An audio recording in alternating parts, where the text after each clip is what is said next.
She hadn't been this happy in decades. At 62, she was pregnant again, something she never thought her body could do at her age. She called her daughter 3 times a day, sending updates, sharing her excitement, and talking about how life was finally giving her a second chance at love and family. She told her daughter that the man she loved, a 32-year-old rapper, was taking her on a dream vacation to Hawaii. She packed her favorite clothes, her supplements, her ultrasound images, and she checked into that motel with a smile her daughter hadn't seen since she was a child. For her, this trip was the beginning of something beautiful. For him, it was the end of something he never wanted anyone to find out about. Because inside that Hawaiian motel room, the happiness she believed in stopped. 2 people walked into that room, a woman excited about her future, and the man she trusted with her heart, her pregnancy, and her money. Only one came out. Who walked out? What exactly happened in that room?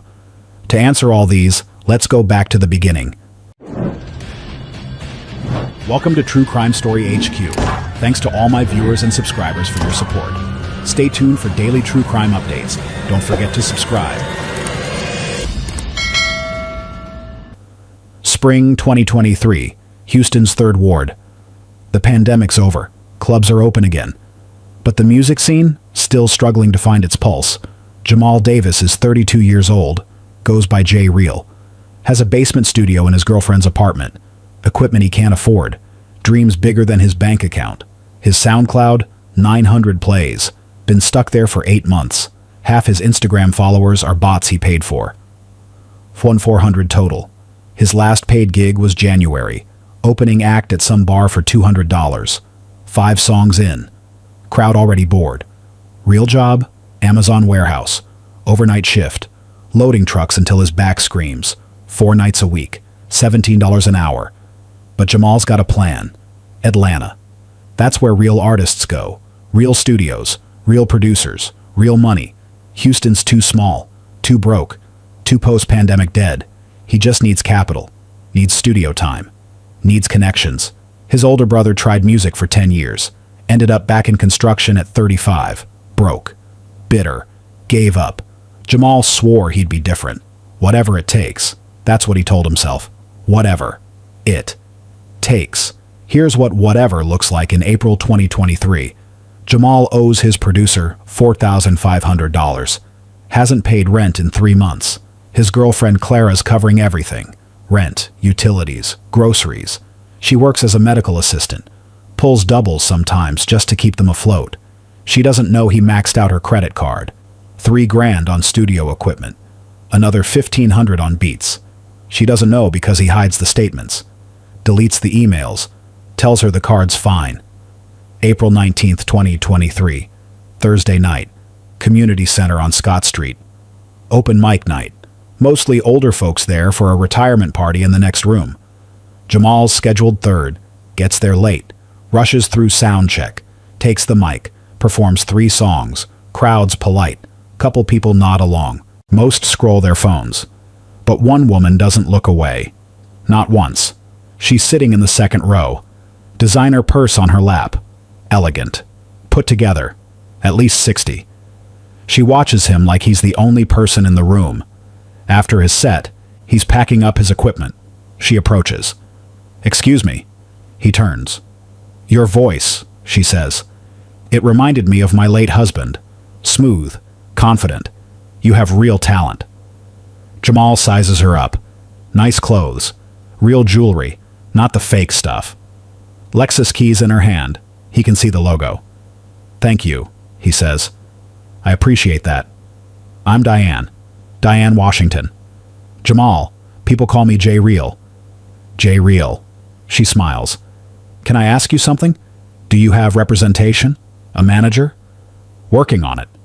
"Would you let me buy you dinner? I'd love to hear more about your music, your goals."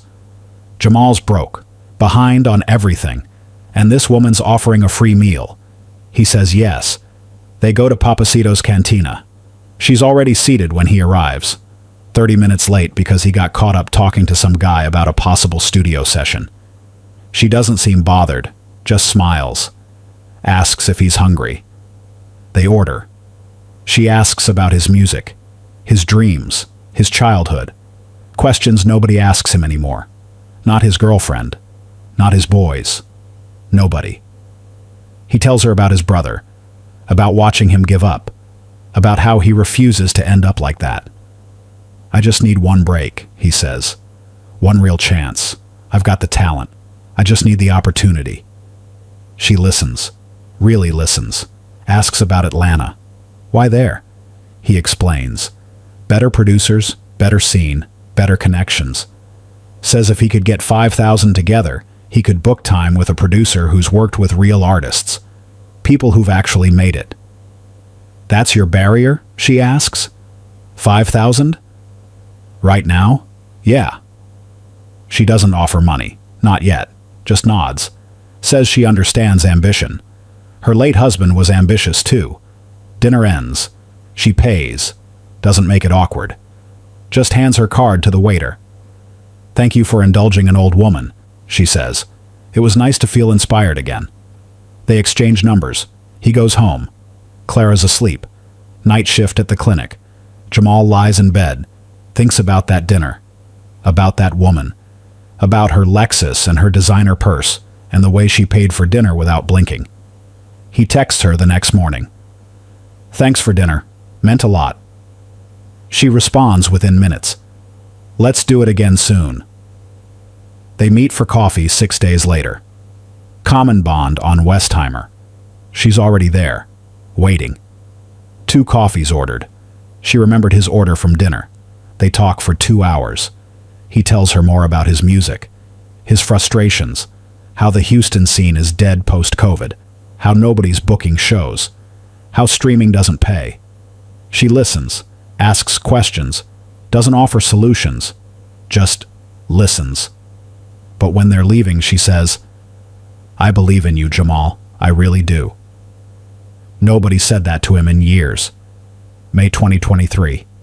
He starts calling her once a week, just to talk. She always answers. June comes.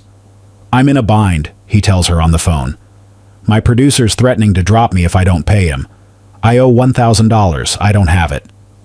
How much time do you have? He wants it by Friday. Silence. Then, I'll send it to you. But Jamal, this is a loan. You pay me back when you make it. Absolutely, I swear.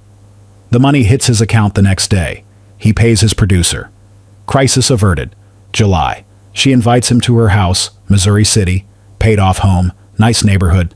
They have lunch. She makes chicken pasta. They sit in her living room, talk about music, about life, about loss. She tells him about her husband, Robert, dead 16 years, diabetes complications. I haven't felt this alive in a long time, she says. He moves closer on the couch. She doesn't move away. They sleep together that afternoon. Her bedroom, midday, while her daughter's at work across town. Afterward, she cries, happy tears. I didn't think this could happen again, she says. He holds her, says the right things, but in his head he's already calculating. August. I need 3,000, he tells her. Studio time, mixing, mastering. This is the one. This is the project that gets me noticed. 3,000? I know it's a lot. I'll send it. You will? I believe in you, Jamal. The money arrives the next day. He books studio time, 2 sessions, spends the rest on new clothes, new shoes, new microphone. September. He's calling her baby now. She's calling him every night before bed. His boys ask where he's getting money. Uber, he says, doing drives on the side. Clara asks about the new laptop.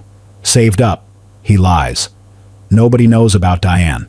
Not his friends, not his girlfriend, not his mother. She's his secret, his ATM, his escape plan. But Diane's got secrets too, and by October, one of those secrets is going to change everything. One of those secrets is going to get her killed. Diane Washington is 62 years old. She hasn't felt wanted in 16 years. 16 years since her husband Robert died in a hospital room. Heart stopped. Complications from diabetes. She held his hand when he went. 21 years of marriage. Gone. She was 46 then. Thought maybe she'd find someone else eventually, but eventually never came. Her daughter Vanessa tried setting her up, twice, both disasters. First guy spent the whole dinner talking about his cholesterol medication and his ex-wife's alimony payments. Second guy asked if she'd be willing to help him financially, get back on his feet. After that, Diane stopped trying, stopped believing that part of her life had any chapters left. She retired from Yates High School in 2021. Guidance counselor. 23 years. Helped hundreds of kids navigate college applications, family problems, teenage crises. Now she lives alone in Missouri City. 3-bedroom house, paid off. Robert's life insurance covered it. She's got $165,000 in savings. Another $250,000 from Robert's life insurance she's never touched. Pension pays $3,800 a month. Financially, she's fine. Emotionally, that's different. She eats dinner alone, watches TV alone, wakes up alone. Her daughter Vanessa visits once a week. Sunday mornings. Brings the grandkids. Stays 2 hours. Leaves. Diane pretends that's enough. It's not. April 19, 2023. She's at the community center for her friend Gloria's retirement party. 20 years teaching math. Gloria's finally done. There's an open mic happening in the main room. Hip-hop, not Diane's usual taste. But she wanders over during a break. Young guy on stage, early 30s maybe, performing with real passion, real hunger. His voice is smooth, confident. Reminds her of Robert, back when Robert was young and ambitious and believed he could change the world.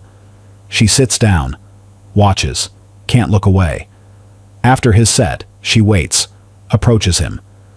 "Your voice reminded me of my late husband," she says. He seems surprised. Thanks her.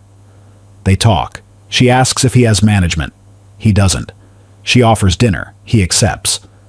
Papacito's Cantina. She gets there early, orders water, waits. He arrives 30 minutes late. Apologizes. She waves it off. They talk for 2 hours. He's got dreams. Big dreams.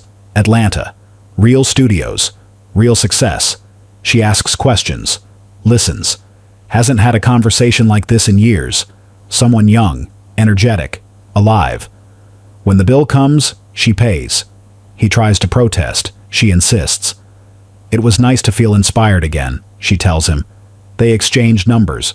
She drives home, sits in her driveway for 10 minutes before going inside. Feels something she hasn't felt in 16 years. Hope. They meet again. Coffee. Then lunch. Then dinner. May turns into June. June turns into July. She starts sending him money. Small amounts at first. 1,000 here. Then 3,000 there. Calls them loans. But she doesn't expect repayment. Doesn't care about repayment. She just wants to help him. Wants to see him succeed. Wants to feel needed. July 18th. She invites him to her house, makes lunch, chicken pasta, Robert's favorite. They sit in the living room, talk. The conversation gets quiet. He moves closer. She doesn't stop him. They go to her bedroom. Afterward, she lies there, crying, smiling. "I didn't think this could happen again," she says. He tells her she's beautiful, tells her age is just a number. She believes him, wants to believe him. August. She gives him 3,000 more. He says it's for studio time. She doesn't ask questions. September. He starts calling her baby. Calls every night before bed. Talks about their future. She's glowing. Her friend Gloria notices. "You seem different," Gloria says. "What's going on?" "I'm seeing someone." "Who?" Diane smiles. "His name's Jamal. He's younger." "How much younger?" "Does it matter?" "Diane, I'm happy, Gloria. For the first time in 16 years, I'm happy." Gloria wants to push, wants to ask more, but she sees Diane's face, sees the light in her eyes, so she lets it go. Diane tells her daughter Vanessa she's seeing someone, but keeps it vague. "How old is he, Mom?" "Does it matter?" "Yes." Diane changes the subject, talks about the grandkids, about work, about anything else. Because she knows what people will think, what they'll say. 62-year-old woman, 32-year-old man. They'll call her desperate, delusional, pathetic. But they don't understand. They haven't been alone for 16 years, haven't forgotten what it feels like to be touched, to be wanted, to be loved. Jamal makes her feel alive. That's worth protecting. October 3rd, 2023. Diane wakes up nauseous, runs to the bathroom, throws up. Must be something she ate. But the nausea continues. For days. Then a week. She's exhausted. Can barely get out of bed some mornings. Breasts tender, emotional. And then she realizes something. She went through menopause at 58. Late, but not unheard of. Her mother went through it at 60. Her last period was 4 years ago. She's been fully menopausal since then. No periods, no symptoms, nothing. Until now. October 9th. She buys a pregnancy test at CVS, 2 towns over, where nobody knows her. Gets home, goes to the bathroom, takes the test. 2 lines. She stares at it, blinks, looks again. Still 2 lines. She takes another test. Same result. This can't be real. She's 62. Postmenopausal for 4 years. Calls her doctor, gets an emergency appointment for Friday, October 13th, 2023. Dr. Patricia Mills runs blood tests, does an ultrasound, sits down across from Diane, face serious. Ms. Washington, you're pregnant. Diane's hands shake. That's impossible. I've been postmenopausal for 4 years. No periods. Nothing. Dr. Mills pulls up her chart, studies it. Your case is extremely rare. You went through menopause at 58, which itself was late. But what's happened here is called spontaneous ovulation resumption. In extraordinarily rare cases, we're talking less than 1 in several million, a postmenopausal woman can have a single spontaneous ovulation. 1 egg, 1 chance. And if conception occurs during that window, she gestures at the ultrasound. This has been documented in medical literature. The oldest confirmed natural pregnancy was a woman who conceived at 59, 3 years post-menopause. You're 62, 4 years post-menopause. This may be one of the rarest cases on record. Diane stares at the ultrasound. Can't process it. How far along? Approximately 6 weeks. Conception would have been early to mid-August. It was August. This is extremely high risk, Dr. Mills continues. Pregnancy at your age carries severe complications. Gestational diabetes, preeclampsia, chromosomal abnormalities, maternal mortality risk. We need to have a very serious conversation about your options and what this means. But Diane's not hearing the risks. She's hearing pregnant, baby, life. I'm keeping it, she says. Ms. Washington, I'm keeping it. This is a miracle. Do you understand? 1 egg, 1 chance. After 4 years of nothing, this baby is meant to be here. Dr. Mills looks at her, sees the determination. Then we'll need very close monitoring, weekly appointments, multiple specialists. This will be the most medically complicated pregnancy I've ever managed. Diane nods. Doesn't care about complicated. She's 62 years old, and she's going to be a mother again. A miracle.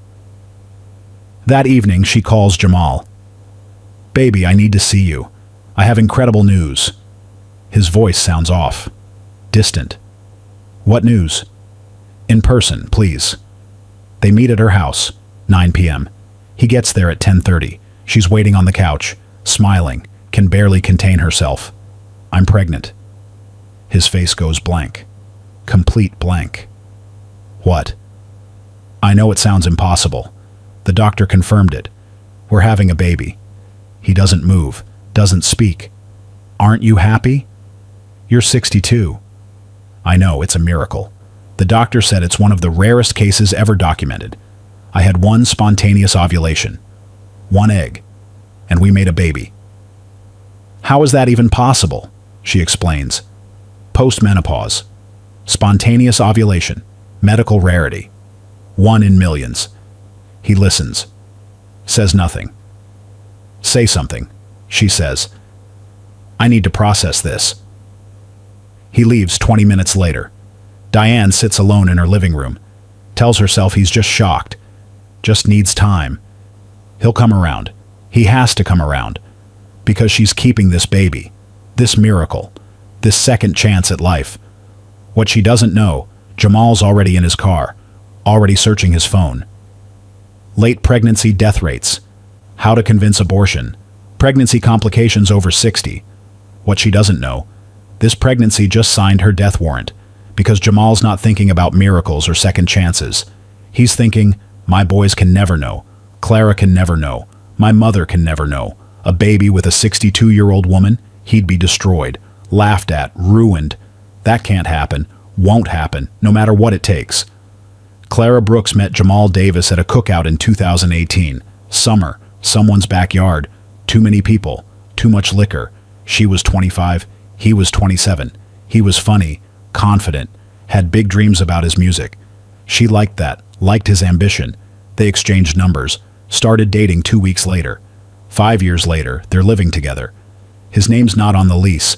Can't be, his credit's shot. But he's there. His stuff's there. His studio equipment's there. Clara works as a medical assistant at a family practice clinic. 8-hour shifts, 5 days a week. Sometimes pulls doubles when they're short-staffed. Makes decent money. Enough to cover rent, utilities, groceries. Enough to support both of them while Jamal builds his brand. That's what she tells herself. He's building something, grinding, working toward success. One day it'll pay off. One day he'll make it, and all this sacrifice will be worth it. She believes that, has to believe that, because she's invested 5 years, can't walk, away now. Spring 2023. She starts noticing things. New clothes appearing in the closet, Nike, Jordan, expensive. Where'd you get these? She asks. Been saving, he says. She doesn't push. New cologne. Not the cheap stuff he usually wears. Something designer. You smell different, she says. Wanted to switch it up, he says. She lets it go. He starts showering before studio sessions. Hair, cologne, fresh clothes. You getting ready for the studio? She asks one day. Gotta look professional, he says. Networking. Makes sense. She guesses. His phone's always face down now. Always. On the table. On the couch. On the nightstand. When it buzzes, he flips it over. Checks it. Never lets her see the screen. Who keeps texting you? She asks one night. Producer, he says. We're working on something. She wants to believe him. Chooses to believe him. Because the alternative is too painful. Late nights become normal. 1 a.m. 2 a.m. Sometimes 3. Studio ran long, he says. You know how it is. She doesn't know how it is, but she nods anyway. July 2023. She gets home from work early. Clinic closed for a staff meeting. Finds Jamal in the shower. Middle of the day.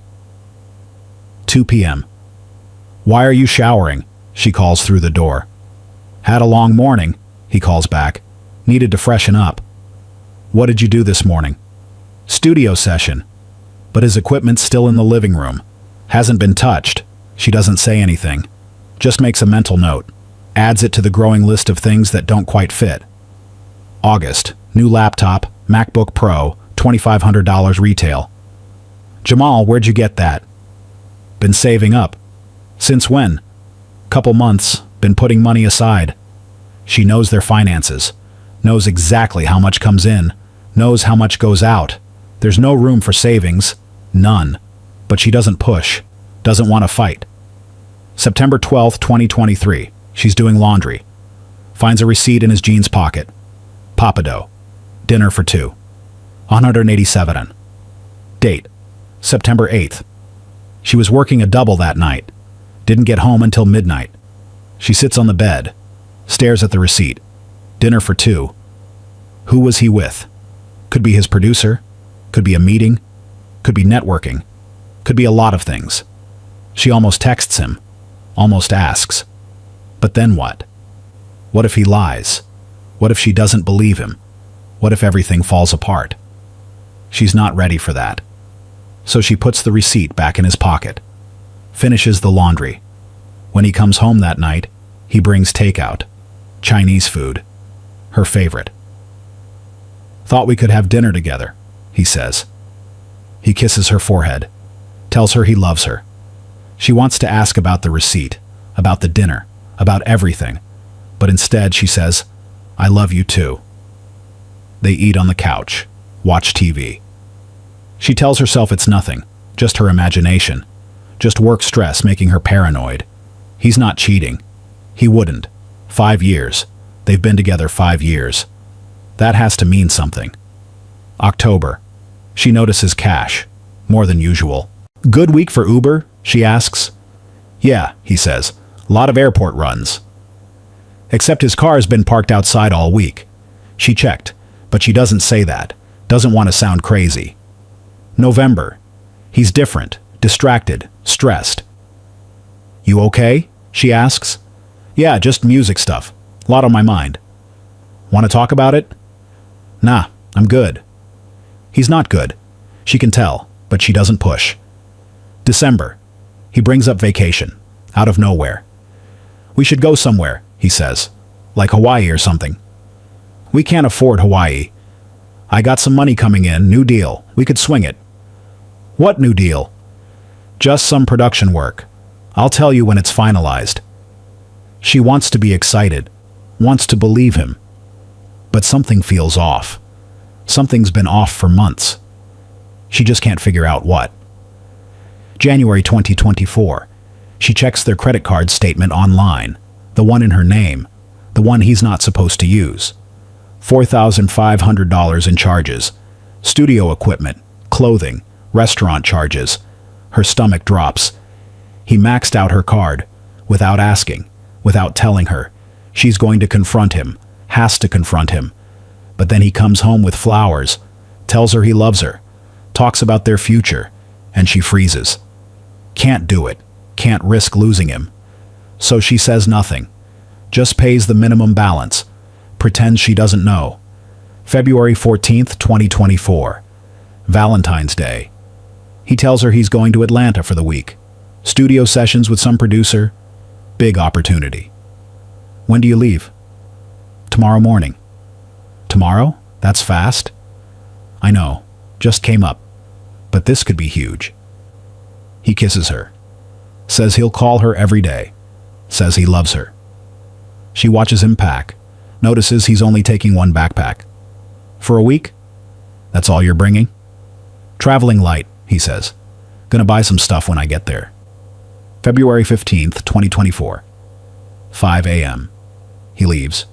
Kisses her goodbye. Says he'll text when he lands. She goes back to sleep. Wakes up 3 hours later. Checks her phone. Text from Jamal. "Made it to ATL safe. Love you." She texts back. "Love you too. Miss you already." She has no idea he's not in Atlanta. No idea he's in Hawaii with another woman. No idea that in 3 days, police will show up at her door asking where he is. No idea that the man she's loved for 5 years is a murderer. And when she finds out, when detectives tell her everything, that choice to let it go back in September, that receipt she ignored, that conversation she didn't have, will haunt her for the rest of her life. Because maybe if she'd asked, maybe if she'd pushed, maybe if she'd trusted her gut, maybe Diane Washington would still be alive. October 15th, 2023. Sunday brunch. Their usual spot. Vanessa Washington sits across from her mother. Diane's glowing. Something's different. "Mom, what's going on with you?" Diane smiles, can barely contain it. "I have news. Big news." "Okay, I'm pregnant." Vanessa drops her fork. It clatters against the plate. "You're what?" "Pregnant. I know it sounds impossible." "Mom, you're 62. You went through menopause years ago. This doesn't make sense." The doctor confirmed it. Spontaneous ovulation. 1 egg. 1 chance. She said it's 1 in several million. It's a miracle, Vanessa. Vanessa's head spins, trying to process. Who's the father? Diane hesitates. Jamal. The guy you've been seeing? The one I haven't met? How old is he again? Silence. Mom, how old is he? 32. Vanessa leans back in her chair, stares at her mother. You're pregnant by a man 30 years younger than you? I know how it sounds. Do you? Because it sounds insane. Vanessa, please. Have I even met him? Have you introduced him to anyone? Your friends? Me? The grandkids? He's private. He's building his career. He doesn't want people in his business yet. What career? He's a musician, a rapper. He's very talented. He just needs time. Vanessa's instincts kick in. Mom, have you given him money? Diane's face changes. Defensive, guarded. I've helped him with some expenses. He's building something. How much? That's not relevant. How much, Mom? A few thousand. He's paying me back when his album... Oh my God. Vanessa puts her head in her hands. Mom, you're being scammed. I am not being scammed. He loves me. He's 32 years old. You're 62 and pregnant, and you're giving him thousands of dollars. That's textbook exploitation. Diane stands, grabs her purse. You don't know him like I do. Do you know him? Really? Diane walks out, leaves Vanessa sitting there alone. Vanessa pulls out her phone, calls her husband. Brian, we have a problem. Brian Mitchell is a homicide detective with Houston PD. 16 years on the force, seen every kind of predator, knows the patterns. Run his name, Vanessa says, voice shaking. Van, please just run his name. Jamal Davis, early 30s, 3rd Ward area. That night, Brian runs the background check. No criminal record. But red flags everywhere. 3 civil suits for unpaid debts. Eviction notice from 2021. 5 different addresses in 2 years. No significant income reported on tax returns. Late payments, collection accounts. Classic profile of someone living beyond their means. This guy's a user, Brian tells Vanessa. He's broke. He's got debt. And your mom's his ATM. She won't listen to me. Then we document everything, build a file, wait and watch. When this blows up, and it will, we'll be ready. What if it's worse than just money? Brian looks at his wife. Then we'll handle it. But right now, she's an adult making her own choices. We can't force her. October 22nd, 2023. Vanessa and Brian invite Diane for dinner. Tell her they want to meet Jamal. Properly meet him. Diane agrees. Sounds excited. 7 RPM. Dinner's ready. Diane arrives alone. He's running late. Studio session ran over. 7:30. Still no Jamal. 8. Diane's checking her phone constantly. Texting. 8:15. He finally shows up. No apology. Walks in like he owns the place. Brian watches him from the moment he enters. Cop mode activated. Jamal's wearing expensive clothes. New Jordans. Designer jacket. Gold chain. For a guy with no income, he's dressed well. They sit down. Brian starts the interview disguised as conversation. So Jamal, Diane tells us you're a musician. What kind of music? Hip-hop, rap, working on my album. That's great. Where do you perform?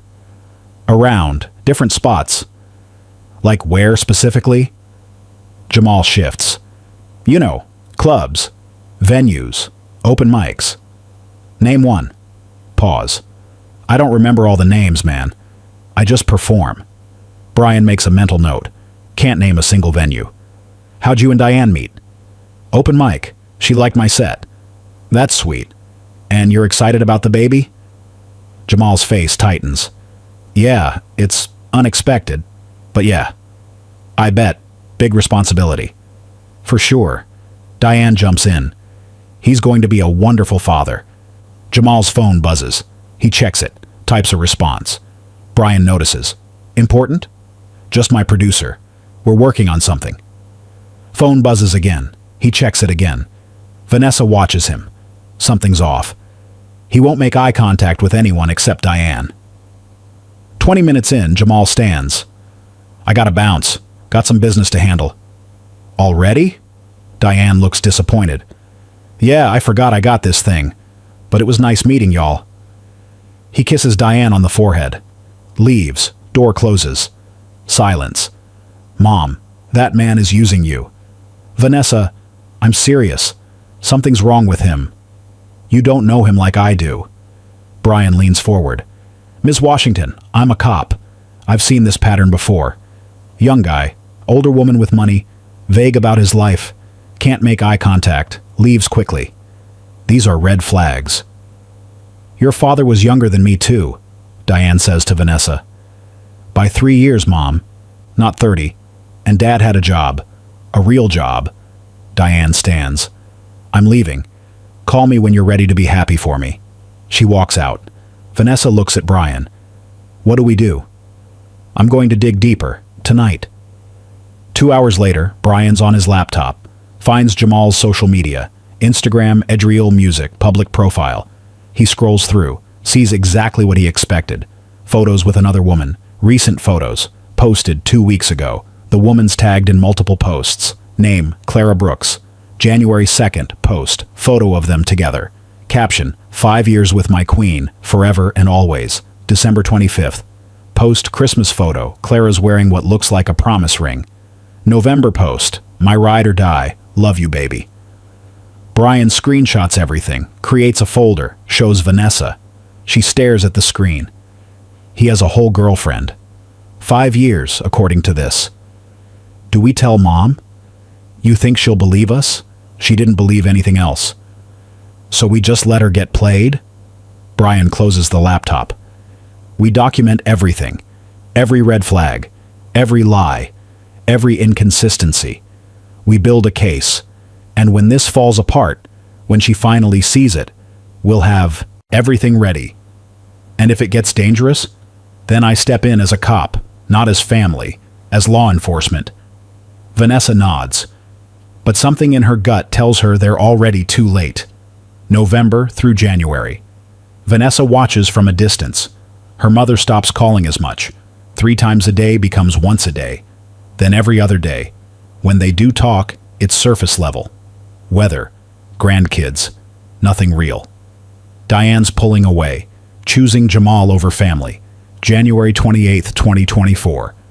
Vanessa tries one more time, calls her mother. Mom, I need to talk to you about Jamal. Not this again. Please listen. Brian found his Instagram. He has a girlfriend, a serious girlfriend. 5 years.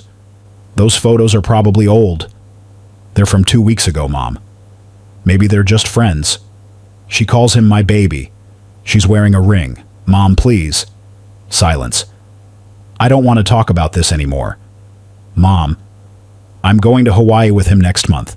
We're going to have a beautiful vacation. And when I come back, I hope you'll be ready to support me. Don't go. Please don't go. Goodbye, Vanessa. Click. Vanessa sits there holding the phone. Knows something bad is coming. Can feel it. February 14th, 2024, Valentine's Day.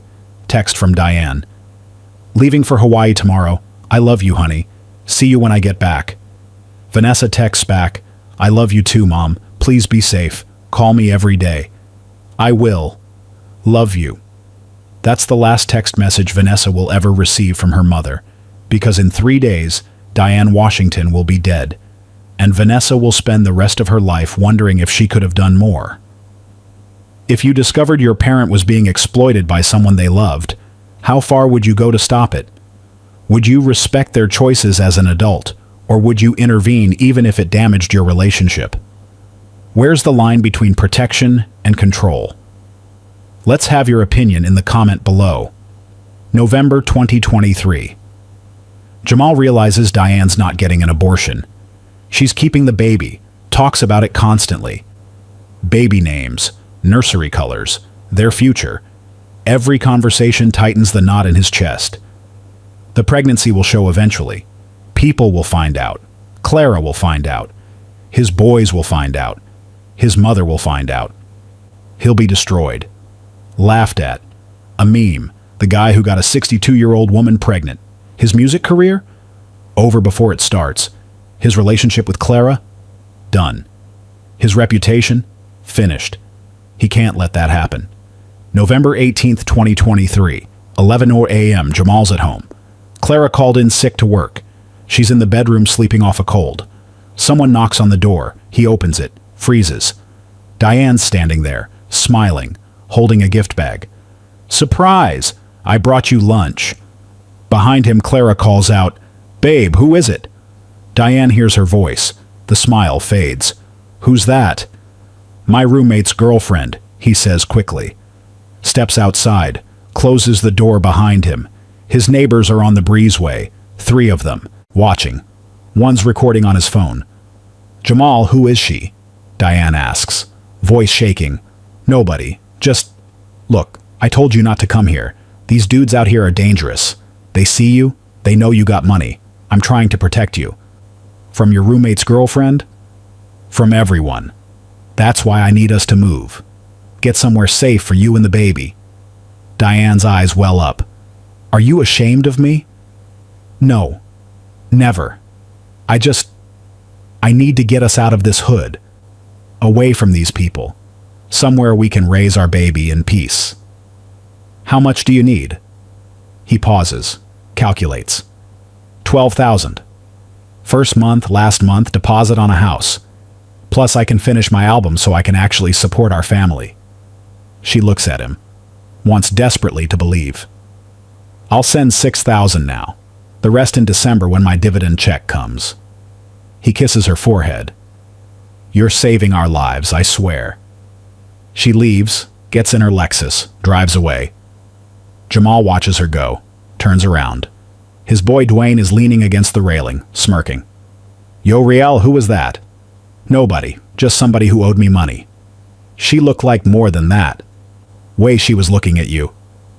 "Mind your business, D." Aight, but you better watch yourself, man. That looked messy." Jamal goes back inside. Clara's still asleep. He sits on the couch, head in his hands. People saw, people know. The secret's leaking. He needs to fix this. Permanently. That night, after Clara goes to work, Jamal opens his laptop. Searches. Hawaii vacation packages cheap. Finds deals to Kailua Kona. Small island. Remote. Surrounded by ocean. Searches. Ocean depth Kona, Hawaii. Results. 300-400 feet average depth off the coast. Strong currents. Searches. How long does body stay underwater before surfacing? Results vary. Cold water, body can stay down for weeks. Warm water, depends on depth and currents. He searches. Pregnancy, death accidental. High-risk pregnancy complications fatal. How to make death look natural. Closes the laptop. Thinks. Hawaii. Far from Houston. Isolated. Ocean everywhere. If something happens there, tragic accident, pregnancy complication, who would question it? November 25th, 2023. Jamal books 2 tickets to Kailua Kona, Hawaii. Departure, February 15th, 2024. Return, February 22nd, 2024. Only books 1 return ticket for himself. November 27th. He calls Diane, voice warm, excited. "Baby, I've been thinking about you, about us, about everything you're dealing with. I'm okay, just tired. That's what I mean. You're stressed. The pregnancy. Your daughter giving you grief. Me not being able to be public with you yet. It's a lot. It's fine. No, it's not. You deserve better. So I want to do something special. Just for you." "What do you mean?" "Hawaii. 1 week. Just us. Before the baby comes and everything changes. Let me take care of you." Diane's silent. Then she starts crying. "Really? You deserve paradise, baby. You deserve everything." "Jamal, no one's ever..." "I know. That's why I'm doing it. You and our baby deserve the best." She agrees immediately, starts planning. Excited. He hangs up, feels nothing. December 2023. Jamal starts shopping, carefully, strategically. December 3rd, orders a large duffel bag on Amazon, ships to his boy's address so Clara doesn't see it.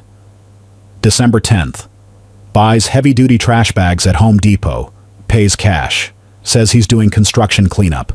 Same day, buys duct tape and rope at a different store. Also, cash. December 15th, Clara's at work, night shift. He goes through her medicine cabinet, finds her Ambien prescription, 30 pills. She takes them for insomnia. He takes 10 pills. She won't notice, crushes them into powder, stores the powder in a contact lens case. December 20th. Buys latex gloves at CVS. Says he's cleaning with harsh chemicals. Everything's stored at Dwayne's apartment. Says it's studio equipment he doesn't want Clara to trip over. Dwayne doesn't ask questions. January 2024. Diane's showing now, just slightly. Wears loose clothes to hide it. She's excited about Hawaii. Buys maternity swimsuits, pregnancy books, prenatal vitamins. Talks about bringing their baby here one day, making it a family tradition. Jamal nods, says the right things, feels nothing. January 15th. Clara notices he's been different. Distant, distracted. You okay? She asks. Yeah, just stressed about the Atlanta trip. What Atlanta trip?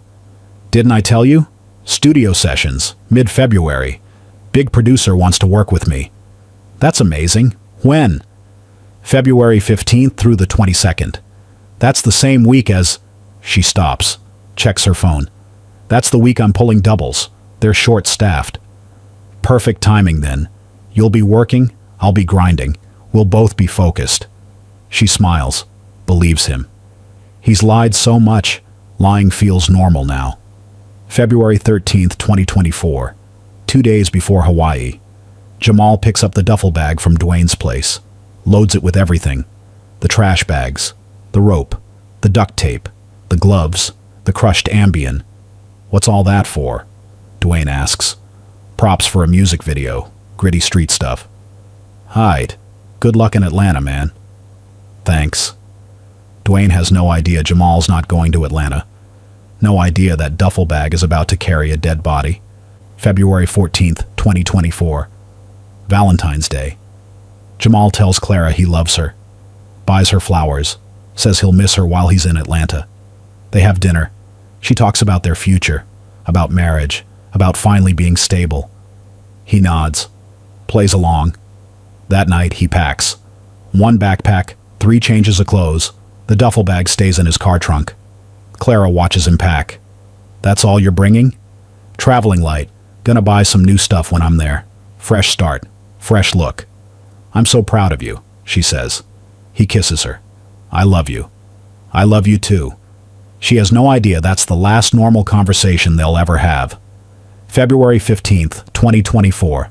5 a.m. Jamal leaves. Kisses Clara goodbye. She's half asleep. Call me when you land, she mumbles. I will. Love you. He drives to George Bush Intercontinental Airport, parks in long-term parking, meets Diane at Terminal C. She's already there. 2 suitcases. Glowing. Excited.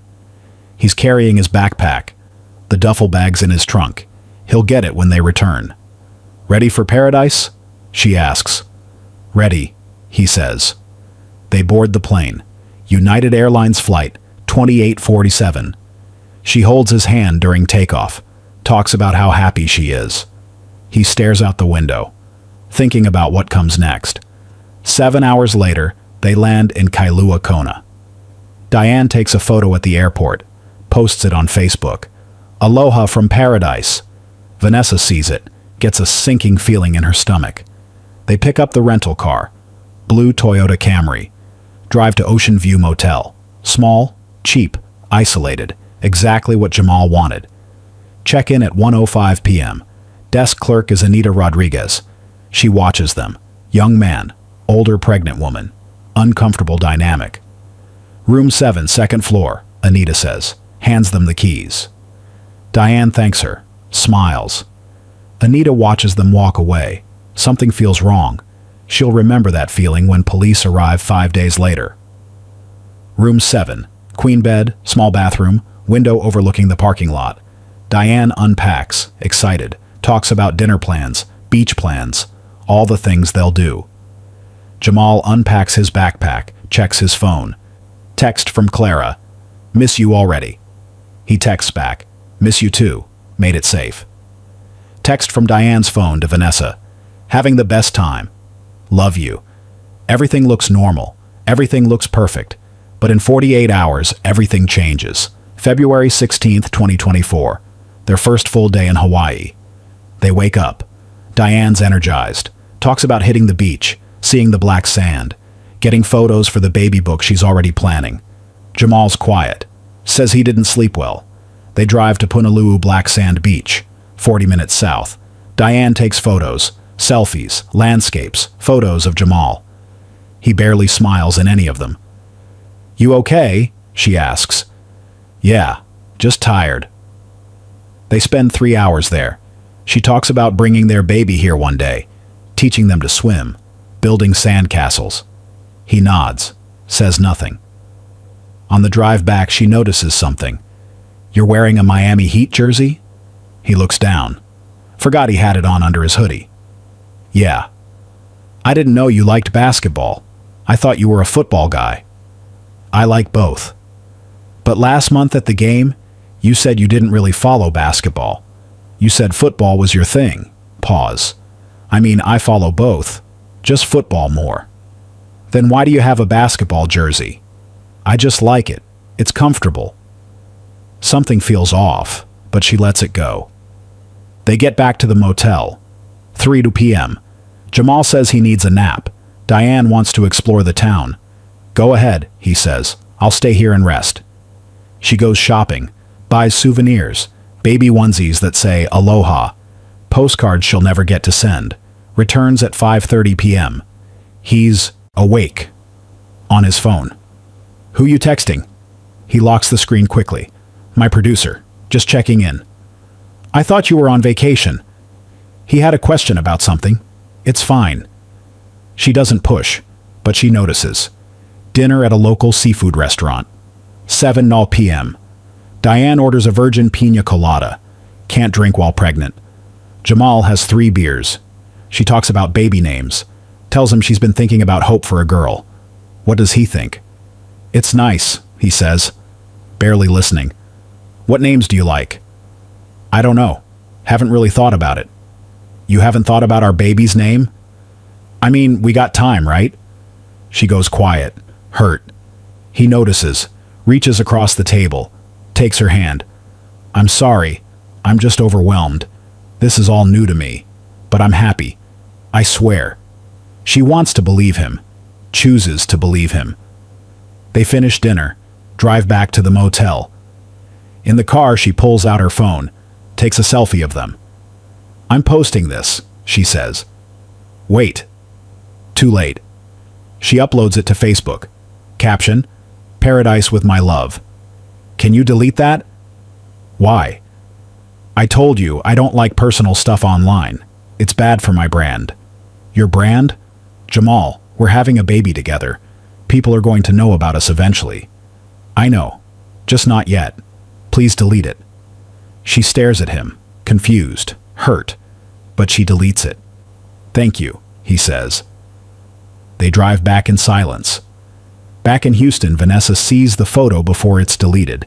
It backed up to Diane's Google Photos automatically. She screenshots it, shows Brian. "Something's wrong," Vanessa says. "You think he's going to hurt her?" "I don't know, but something's wrong." They try calling Diane. Straight to voicemail. Text her. No response. "Should we call the police?" Vanessa asks. "And say what? That we don't like her boyfriend? That we're worried? She's an adult on vacation." "Brian, if she doesn't call by tomorrow, we'll escalate. But right now we wait." Vanessa nods, but the feeling in her gut gets worse. February 16th, 9 p.m. Hawaii time. Back at the motel.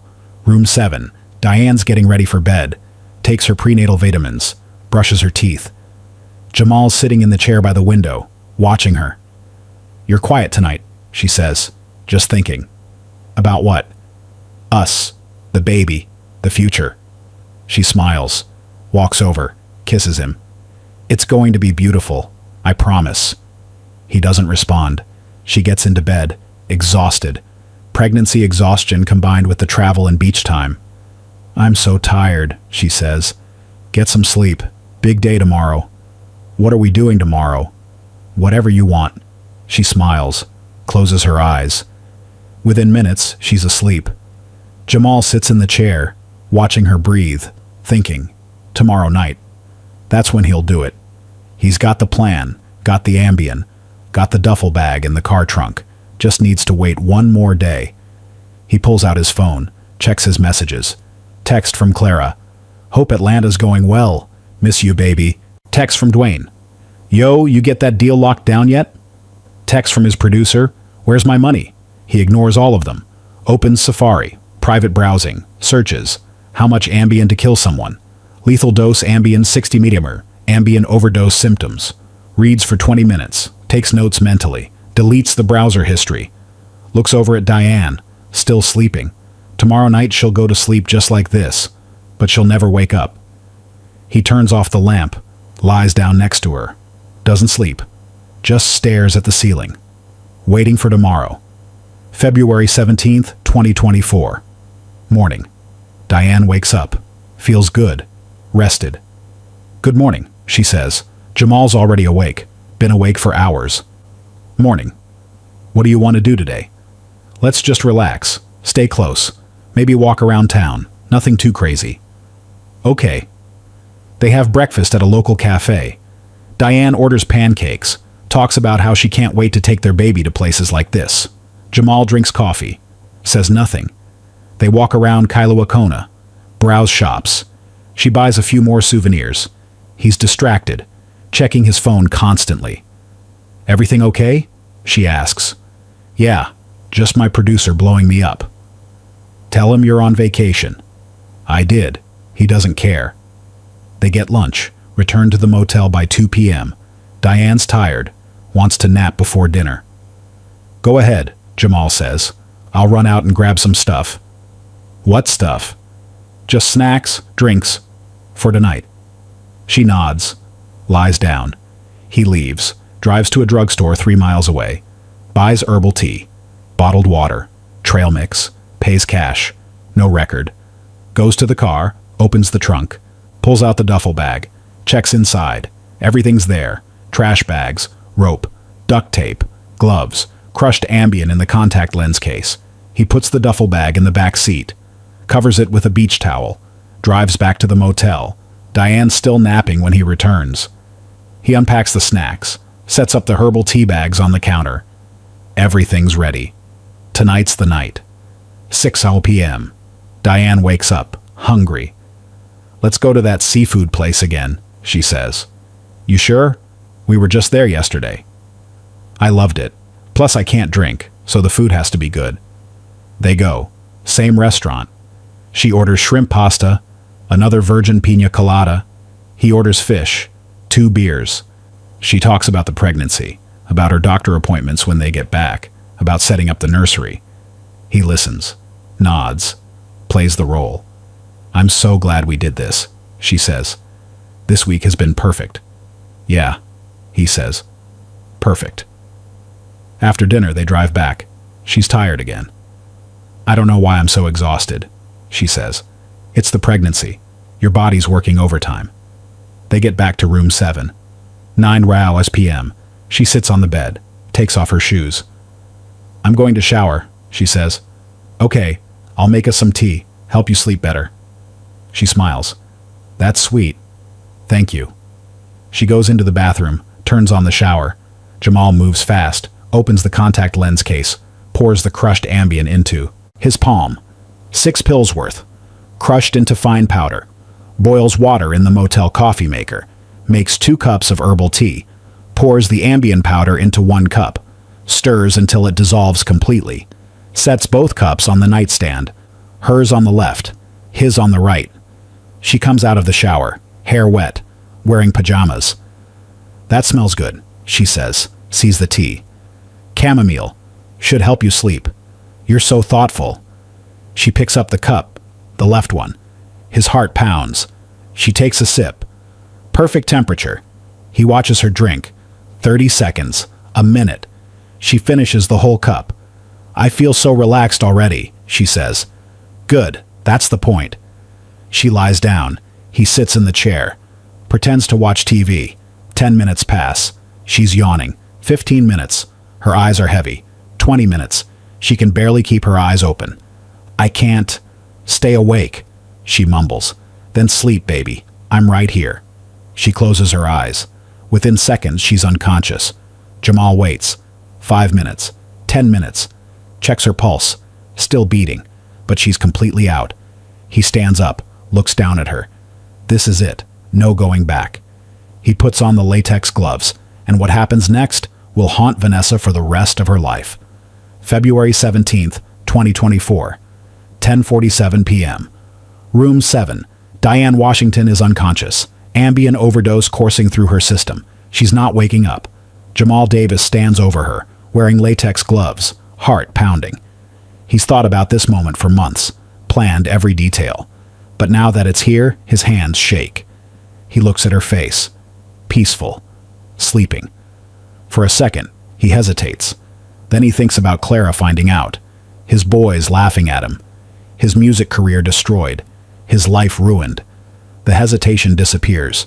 He takes a pillow from the other side of the bed, presses it over her face, puts his weight on it. She doesn't struggle. The Ambien has her too deep. He holds it there. 30 seconds. A minute. 2 minutes. Her body jerks once, then goes still. He keeps the pillow there. Another 3 minutes. Making sure. Finally, he removes it. Checks her pulse at her neck. Nothing. Checks again.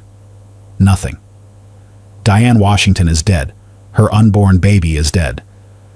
Jamal stands there, breathing hard, adrenaline flooding his system. No panic, no remorse, just cold calculation. He checks the time. 10:52 p.m. Needs to move fast. Rigor mortis sets in within 2 to 4 hours. The body will be harder to move after that. He goes to the bathroom, washes his face, looks in the mirror. No emotion, just focus.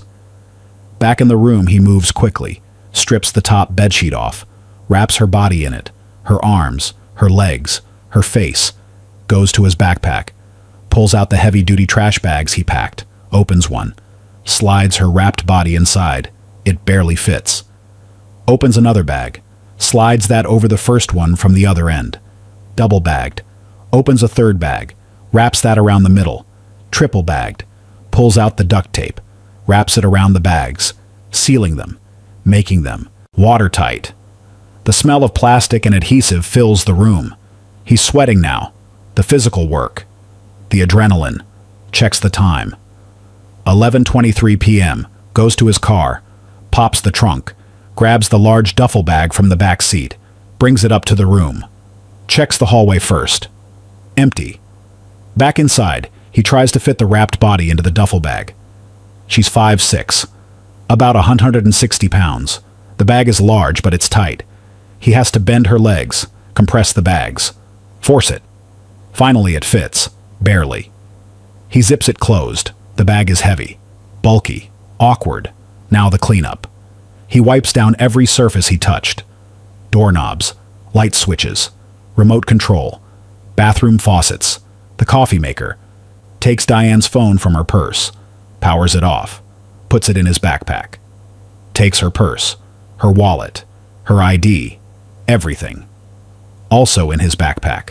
Arranges the bed to look unused, smooths the remaining sheet, fluffs the pillows, checks the room. Looks normal, like nobody was ever here. Checks the time, 12:18 a.m. He needs to wait, can't leave in the middle of the night, too suspicious. He sits in the chair, duffel bag on the floor next to him, waiting. Hours pass. He doesn't sleep, just sits there, staring at the wall. 5:45 a.m. Dawn is coming. Time to move. He puts the backpack on, grabs the duffel bag handles, tries to lift it. It's heavier than he expected. Drags it to the door, opens it slowly, checks the hallway. Empty.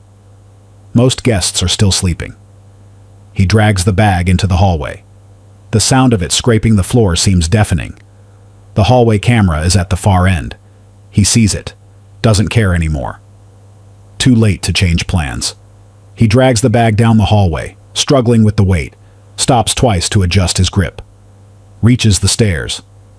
This is the hardest part. Lifts the bag. It's too heavy to carry. He has to drag it down each step. Thud. Thud. Thud. Each step echoes. Someone's door opens on the first floor. An old man peeks out. Jamal freezes. "You all right there, son?" "Yeah, just heavy luggage." The man nods. Goes back inside. Jamal continues. Reaches the bottom. Drags the bag across the parking lot. 6:03 a.m. The parking lot camera captures everything. Opens the trunk. Lifts the bag. Uses all his strength. Gets it inside. Slams the trunk closed. Breathes. Sweating. Exhausted. Goes back to the room. Grabs his backpack. Does a final check. Nothing left. Room is clean. Leaves the key on the dresser. Walks out. Drives to the motel office. 7:55 a.m. Anita Rodriguez is at the front desk. Morning shift just started.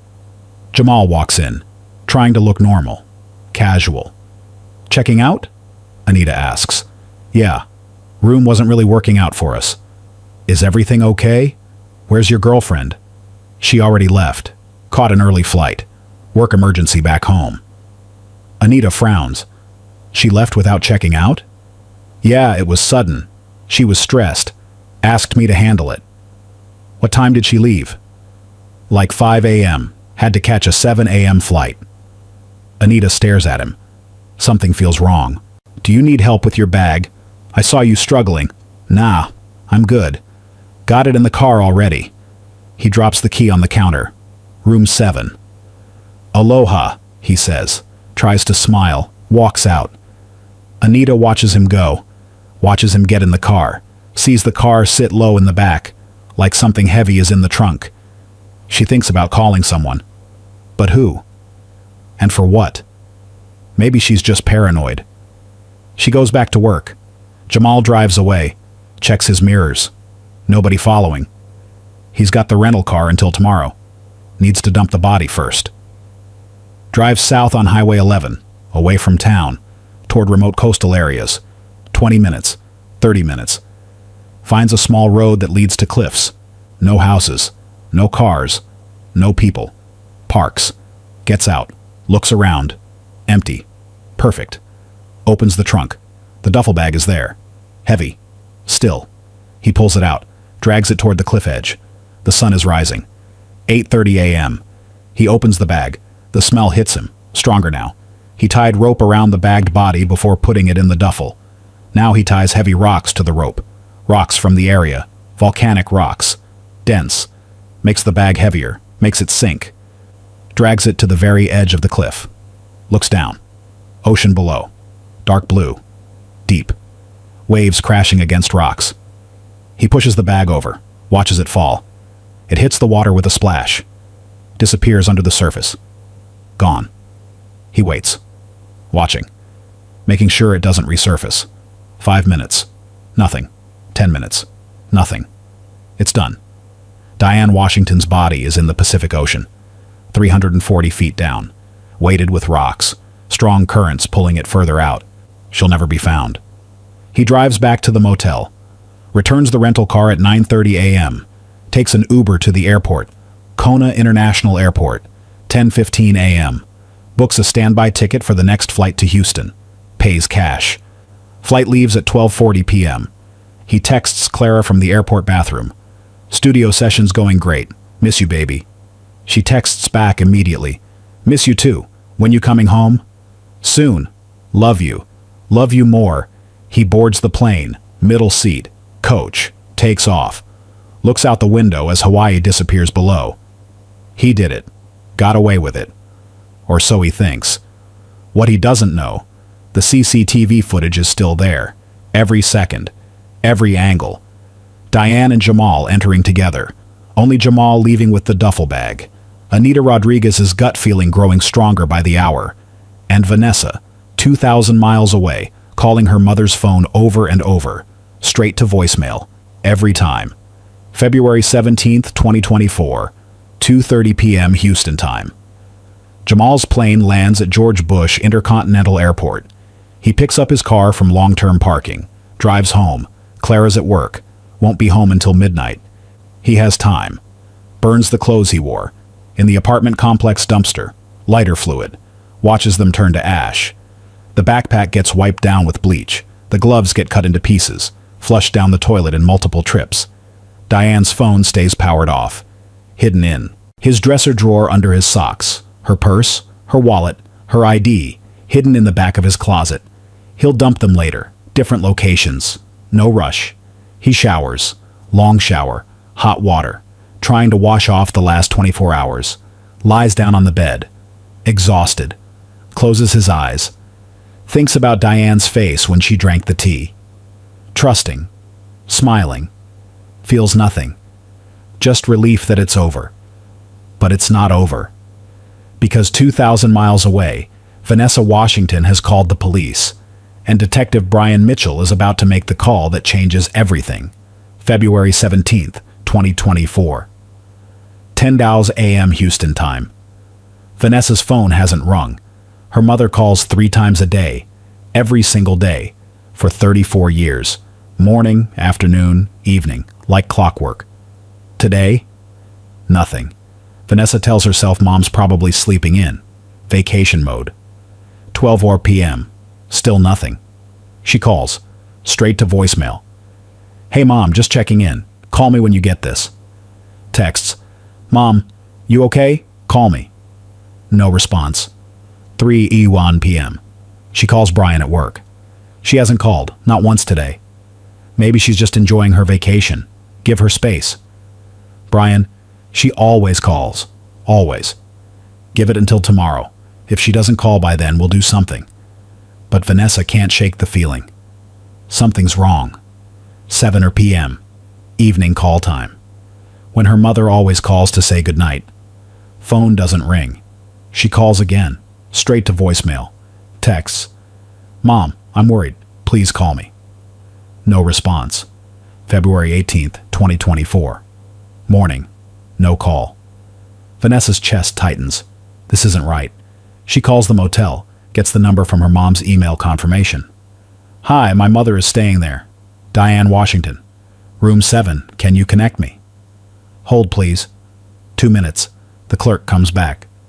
Ma'am, they checked out yesterday morning. Both of them? The gentleman checked out. He said the lady had already left, caught an early flight. Vanessa's blood goes cold. What do you mean he said she left? That's what he told me. Said she had a work emergency. My mother is retired. She doesn't have work emergencies. Did you see her leave? Pause. No, ma'am, I didn't. I need you to check that room. Now. Ma'am, the room's been cleaned. Check it. My mother is 62 years old and pregnant, and she hasn't contacted me in 3 days. Check the room. The clerk hesitates. Let me get my manager. 10 minutes later, they call back. Ma'am, we checked the room. There's nothing unusual. But, if you're concerned, you should call the police. Vanessa hangs up. Calls Brian. Something's wrong. He said she left early, but she didn't. The motel never saw her leave. Brian's cop instincts kick in. I'm calling Hawaii PD and missing persons. Now. Within an hour, Detective Isaiah Torres from Kona PD is at the Ocean View Motel. Anita Rodriguez, the desk clerk, meets him in the office. Tell me what happened, she explains. Young man and older pregnant woman checked in February 15th. He checked out alone, February 17th. Said she caught an early flight. But I never saw her leave, and he was dragging this huge duffel bag, really heavy. He was struggling with it. Was that bag there when they checked in? No, just regular luggage. Do you have security cameras? Yes, parking lot and hallways. I need to see that footage, now. They go to the back office, pull up the recordings. February 15th, 1:07 p.m. Diane and Jamal entering the lobby, both smiling. She's carrying a small purse. He's carrying a backpack. February 16th, 8:15 a.m. Both leaving the motel, coming back at 7:30 p.m. February 17th, 6:03 a.m. Jamal alone in the hallway, dragging a large black duffel bag, struggling, face strained from the weight. Detective Torres leans forward. That bag wasn't there before. They keep watching. 6:05 a.m. Jamal dragging the bag down the stairs. Thud, Thud, thud. Each step visible. 6:08 a.m. Parking lot camera. Jamal lifting the bag into the trunk. Takes all his strength. 7:58 a.m. Jamal returning to the office. No bag. Checking out. Detective Torres rewinds. Watches again. Diane entering with Jamal. Diane never appearing on camera again. Jamal leaving with a heavy bag that wasn't there before. "Where's Diane Washington?" he says out loud. Anita's face goes pale.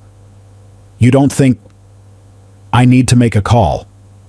He calls Houston PD, gets transferred to Brian Mitchell. "Detective Mitchell? This is Detective Isaiah Torres, Kona PD.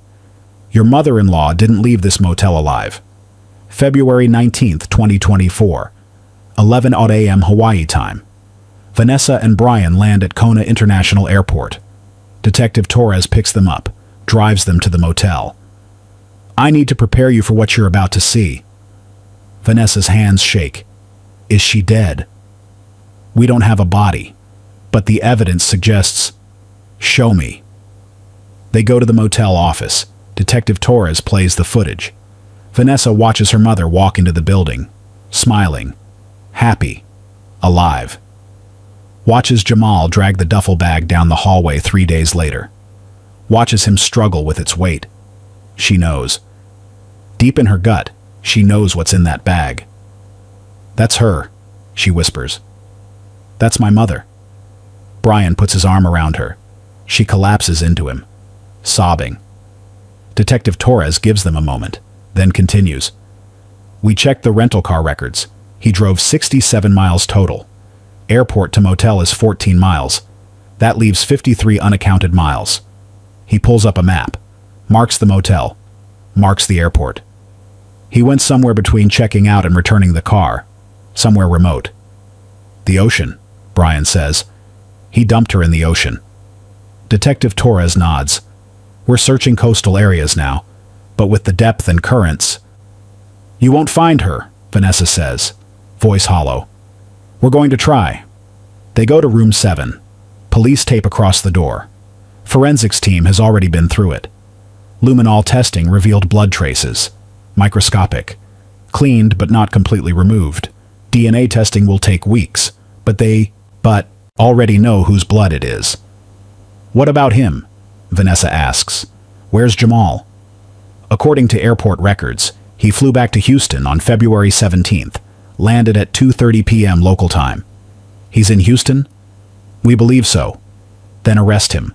We're working on the warrant, but I need you to be prepared. Without a body, this case is going to be difficult." "You have video of him leaving with a bag." "We do, but proving what's in that bag—" "My mother is in that bag," Vanessa shouts. "You know it. I know it. Everyone knows it." Detective Torres nods. "You're right, and we're going to prove it. I promise you." February 19th, 2024. 8 p.m. Houston time. Houston PD executes a search warrant at Jamal's apartment. 6 officers. Detective Marcus Brooks leading. They knock. Clara answers, confused, scared. "Is Jamal Davis here?" "He's in Atlanta." "Ma'am, he's not in Atlanta. Is he here?" "No, I told you. We have a warrant to search this residence." They sweep the apartment. Bedroom, bathroom, kitchen, living room. Jamal's not there, but they find evidence. Diane's phone, powered off, hidden in Jamal's dresser drawer. Receipts for Hawaii airline tickets, hidden in a shoebox. Search history on his laptop. How deep is ocean around Kona, Hawaii? Can bodies be found in deep ocean? Pregnancy death accidental. Bank records showing Diane transferred him $18,000 over 6 months. Text messages between them, proving the relationship, proving the pregnancy.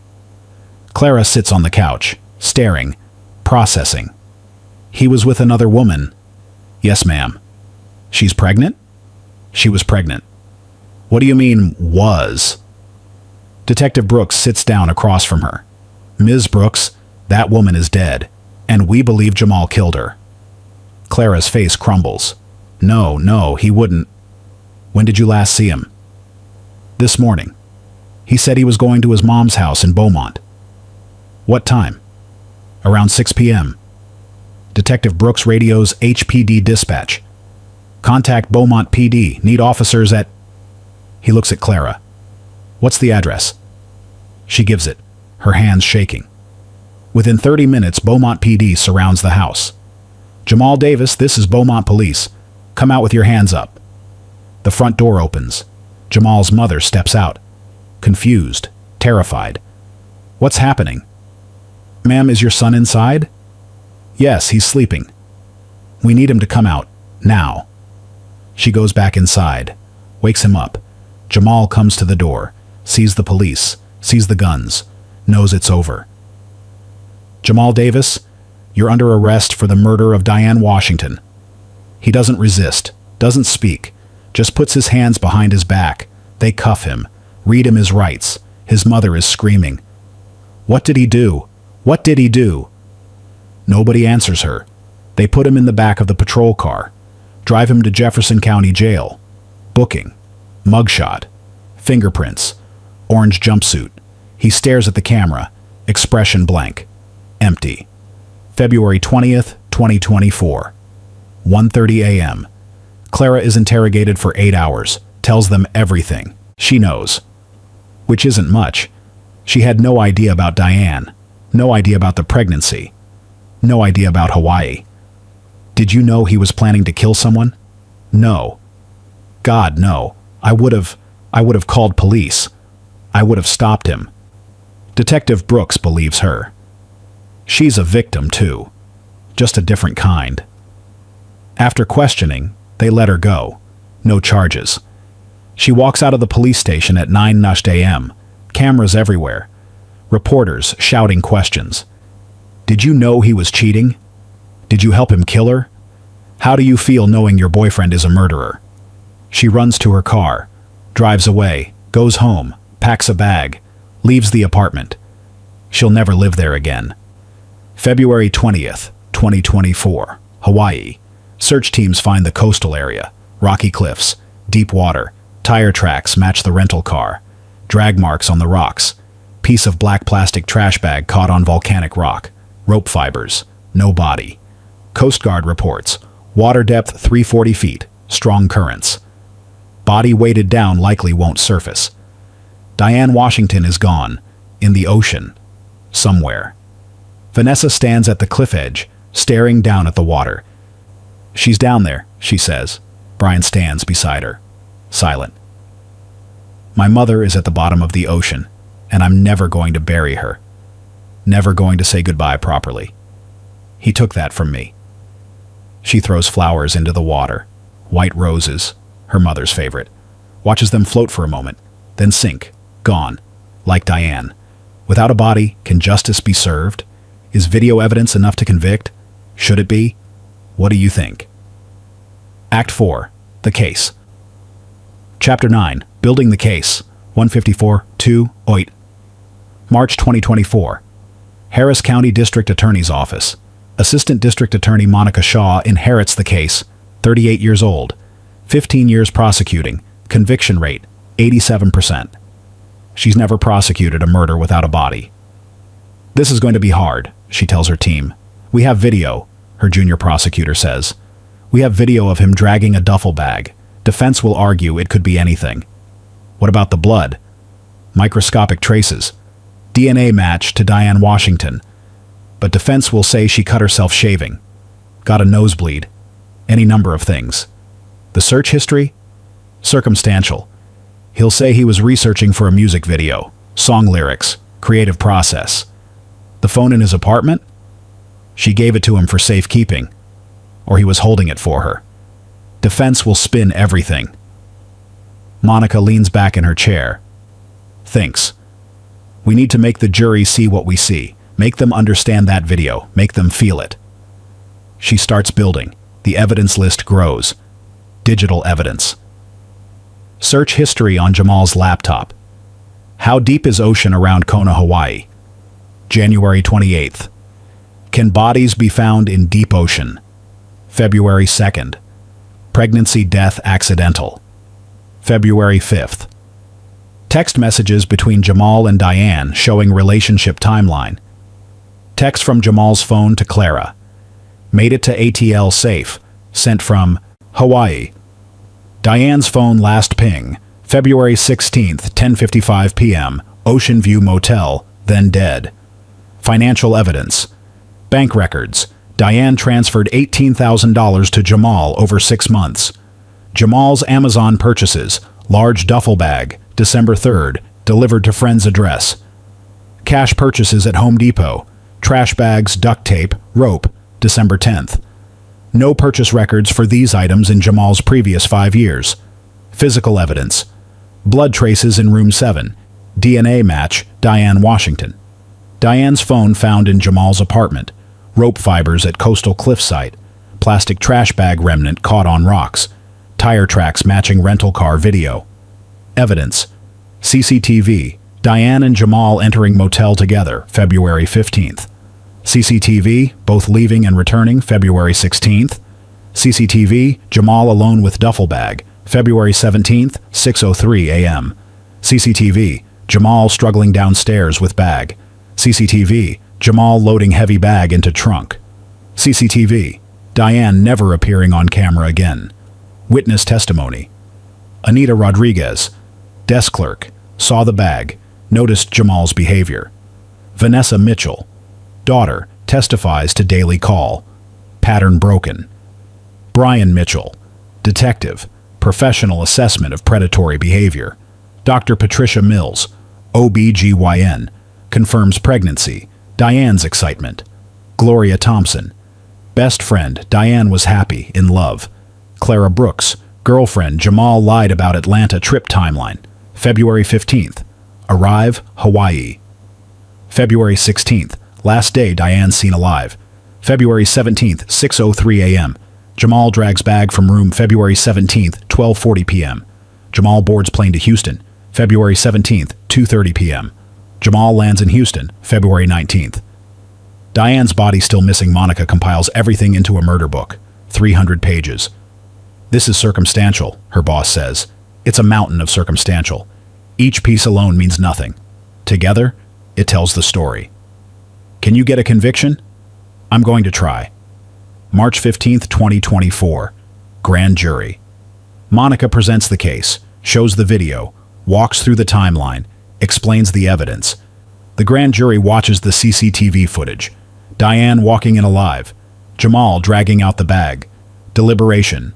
45 minutes. True bill returned. Charges. First-degree murder. Diane Washington. Murder of an unborn child. Abuse of a corpse. Evidence tampering. Interstate flight to avoid prosecution. Bail hearing. Judge Thomas Rivera presiding. Defense attorney Nathan Webb argues, "My client has no criminal record. He's not a flight risk. This is all speculation without a body." Monica stands. "Your Honor, the defendant flew 2,000 miles to murder the victim, disposed of her body in the ocean, came home and lied to everyone. He's absolutely a flight risk." Judge Rivera. Bail denied. Defendant remains in custody. Jamal sits expressionless. Doesn't react. March through August 2024. Pre-trial. Jamal's in Harris County Jail. Protective custody. Inmates don't like baby killers. He's been jumped twice. Once in the shower. Once during recreation time. Guards take their time responding. Prison psychologist Dr. Linda Torres evaluates him monthly. Does he show remorse? Monica asks during trial prep. None. He talks about his music, about his album, about getting out and finishing his career. He knows he's never getting out, right? Intellectually, yes. Emotionally, I don't think he's accepted it. Narcissism? Textbook. Everything is about him. His reputation, his career, his future. The victim is just an obstacle he removed. Jamal writes letters from jail. Letter to his mother, April 2024. "Mama, I didn't do this. They're framing me. That lady, she was obsessed with me. She threatened me. I had to protect myself. Please believe me." His mother believes him. Visits every week. Brings commissary money. Letter to Clara, May 2024. Returned unopened. She's moved to San Antonio. changed her number. Wants nothing to do with him. Letter to his producer, June 2024. Yo man, when I beat this case, we're finishing that album. This whole situation is going to make me famous. I got stories now. Real stories. We're going to blow up. The producer doesn't respond. Trial date set, September 9th, 2024. Monica prepares her opening statement. Rewrites it 15 times. She knows this case is different. Juries want a body. Want physical proof. Want to see the victim. She can't give them that, but she can give them the truth. September 2024. Vanessa visits Hawaii one more time before the trial. Stands at the cliff where her mother's body was dumped. I'm going to make sure he pays, she says to the ocean. I promise you, Mom, he's going to pay. Brian stands beside her. The trial starts in 4 days. Are we going to win? Monica's the best. If anyone can do this, she can. But without a body, the evidence is strong. The video is damning. The jury will see it. Vanessa nods, wants to believe, but she knows the truth. Without a body, nothing is guaranteed. They fly back to Houston, prepare to face Jamal Davis in court. September 8th, 2024. Night before trial. Jamal sits in his cell. Can't sleep. Tomorrow he faces 12 strangers who will decide if he lives or dies in prison. He thinks about Diane, about that last night, about the tea, about the pillow, about the ocean. Feels nothing. Just wishes he'd been smarter. Wishes he'd planned better. Wishes he hadn't been caught. But regret for killing her? None. She was a problem. He solved it. That's all it was. September 9th, 2024. 9:00 a.m. Harris County Criminal Courthouse, Division 12. Judge Raymond Carter presiding. The courtroom fills. Media, spectators, Diane's family, Jamal's mother. Jamal enters in a suit. His lawyer dressed him well, told him to look sympathetic. He sits at the defense table, stares straight ahead. Vanessa sits in the front row, stares at him, hatred in her eyes. He doesn't look at her, not once. The jury enters, 8 women, 4 men, ages 25 or 68, mix of races and backgrounds. Judge Carter, the state of Texas versus Jamal Davis. Are both sides ready? Monica Shaw stands. The state is ready, Your Honor. Nathan Webb stands. The defense is ready, Your Honor. Opening statements. Ms. Shaw, you may proceed. Monica walks to the jury, looks each juror in the eye, takes a breath. This is it. September 9th, 2024. 9:17 a.m. Monica Shaw stands before the jury. 17 minutes that will change everything. Diane Washington went to Hawaii for a vacation. A romantic getaway with a man she loved. A man who told her he loved her back. She was 62 years old, pregnant with what her doctor called a 1 in several million miracle baby. She was happy. She was alive. She walked into that motel on February 15th with hope in her heart. Monica clicks a remote. The screen lights up. CCTV footage plays. Diane and Jamal entering the motel. Diane smiling, glowing. That's the last time anyone except Jamal Davis saw Diane Washington alive. She clicks again. February 17th, 6:03 a.m. Jamal dragging the duffel bag, struggling, face strained. The courtroom goes silent. You can hear breathing. That bag wasn't there when they checked in. Watch how heavy it is. Watch him struggle. Watch him drag it down the stairs. The video plays. Thud, thud, thud. Each step echoing in the courtroom. 3 jurors lean forward. 1 woman covers her mouth. Diane Washington never left that motel. Not through the front door. Not through any door. Because she was in that bag. Monica pauses. Lets it sink in. The defendant will tell you this is all speculation. That we don't have a body. That bag could be anything. But here's what we do have. Diane's blood in that room. Her phone in his apartment. His internet searches about ocean depth and bodies underwater. His lies about where he was. His motive, a pregnancy that would expose his double life and destroy his reputation. She walks closer to the jury box.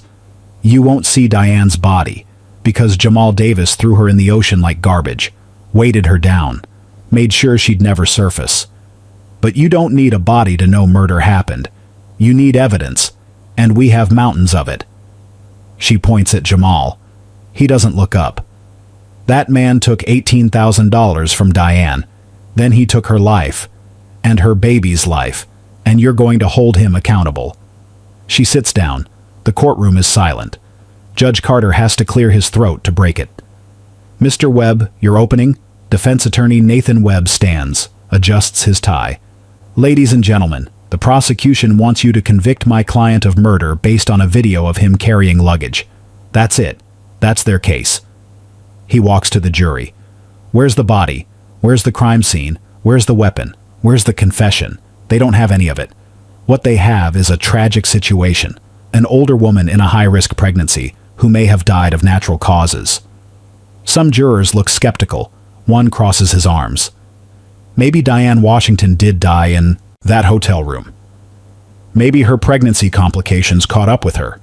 Maybe my client panicked, made bad decisions. But panic isn't murder. Bad decisions aren't murder.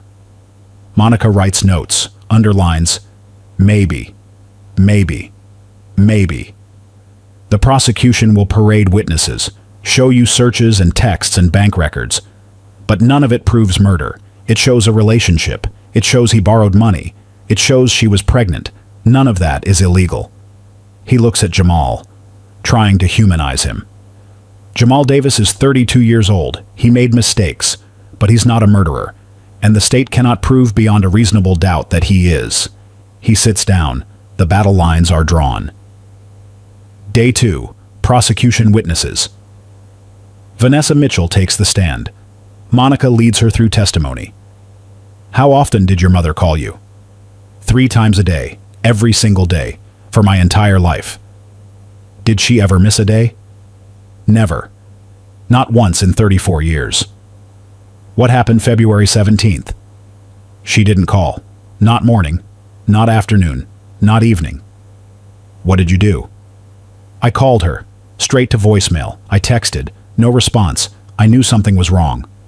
Nathan Webb cross-examines. Maybe she just wanted a break, some privacy with her boyfriend? Vanessa's eyes flash. My mother had her phone surgically attached to her hand. She would never go silent, not willingly. But it's possible. No, it's not possible. She's dead, and he killed her. Webb sits down. That didn't go well. Brian Mitchell testifies next. Professional, measured. As a homicide detective with 16 years experience, what was your assessment of Jamal Davis? Classic predator, financial exploitation, isolation tactics, secrecy, all red flags. Did you run a background check? Yes. Multiple debts, eviction history, no legitimate income. He was broke and drowning. And Diane? $165,000 in savings, $250,000 in life insurance, pension income. She was his way out. Webb tries to discredit him. You're married to the victim's daughter. Aren't you biased? I'm a cop first. I follow evidence. And the evidence led to your client. But you wanted to believe he was guilty. I didn't want to. I knew he was. The jury nods. Day 3. The video detective Isaiah Torres takes the stand. Kona PD. Monica plays the full CCTV footage. All angles. All timestamps. February 15th. Diane and Jamal entering, both carrying normal luggage. February 16th. Both leaving, both returning. Last time Diane appears. February 17th, 6:03 a.m. Jamal with the duffel bag. Torres narrates. The bag weighs approximately 160 pounds based on his struggle, consistent with an adult body plus wrapping materials. Did you search for coastal disposal sites? Yes. Found tire tracks matching the rental car, drag marks, rope fibers, plastic bag remnants. How deep is the ocean at that location? 340 feet, strong currents. Coast Guard says recovery is nearly impossible. Monica shows photos of the cliff site. The ocean below. Dark. Deep. Forever. Jurors stare.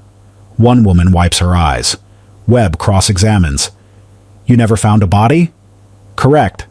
So you can't prove anyone died? The evidence proves it. But you don't have proof of death. Just proof of... what? Luggage? Torres looks at him. I have proof that Diane Washington walked into that motel and never walked out. I have proof your client left with a bag containing something heavy. I have proof he disposed of something at a remote cliff. Connect the dots. Dots aren't evidence, detective. In this case, they are. Day 5. The digital evidence computer forensics expert takes the stand. FBI consultant. Monica walks him through Jamal's search history. January 28th. How deep is ocean around Kona, Hawaii? February 2nd. Can bodies be found in deep ocean? February 5th. Pregnancy death accidental. February 10th. How long does body stay underwater before floating? What does this search pattern indicate to you? Someone researching how to dispose of a body in the ocean and make it look accidental. Could this be for a song? A music video? No, the searches are too specific, too practical, too close to the actual crime date. This is planning. Webb objects. Speculation. Overruled, Judge Carter says. Expert may answer. The forensic expert continues. In 20 years of digital forensics, I've analyzed hundreds of cases. This search pattern is consistent with premeditated murder. The jury takes notes. Heavy notes. Day 7. The medical testimony. Dr. Patricia Mills. Diane's OB-GYN. How was Diane's pregnancy progressing? Excellently. Despite her age, the baby was developing normally. She was healthy, excited, following all protocols. Was there any indication she might die from pregnancy complications? No, we were monitoring closely, but she was stable. Could she have died suddenly? Anything's possible in high-risk pregnancy, but it's unlikely. And if she had died naturally, there would be medical signs. A hotel room would have evidence. There would be a body. Monica nods. But there's no body. Because someone made sure of that. Webb objects. Speculation. Sustained. But the damage is done. The jury heard it. Day 9. Defense witnesses. Jamal's mother takes the stand, crying. My son is a good man. He wouldn't hurt anyone. Did you know about Diane? No. He never mentioned her. Did you know about the pregnancy? No. Monica cross-examines gently. Mrs. Davis, you love your son? More than anything. You'd do anything to protect him? Yes. Even if he did something terrible? She hesitates. He didn't do anything terrible.